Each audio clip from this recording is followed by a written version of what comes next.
عبد الرحمن بن یزید ابن جابر نے کہا مجھے عمیر بن ہانی نے حدیث سنائی۔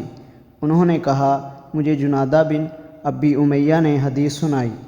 انہوں نے کہا ہمیں حضرت عبادہ بن صامت رضی اللہ عنہ نے حدیث سنائی کہ رسول اللہ صلی اللہ علیہ وآلہ وسلم نے فرمایا، جس شخص نے کہا میں گواہی دیتا ہوں کہ اللہ کے سوا کوئی معبود نہیں، وہ یکتا ہے، یعنی اس کا کوئی شریک نہیں، اور یقیناً محمد صلی اللہ علیہ وآلہ وسلم اس کے بندے اور رسول ہیں، اور عیسیٰ علیہ السلام اللہ کے بندے، اس کی بندی کے بیٹے اور اس کا کلمہ ہیں جسے اس نے مریم کی طرف القاء کیا تھا، اور اس کی طرف سے عطا کی گئی روح ہیں، اور یہ کہ جنت حق ہے اور دوزخ حق ہے۔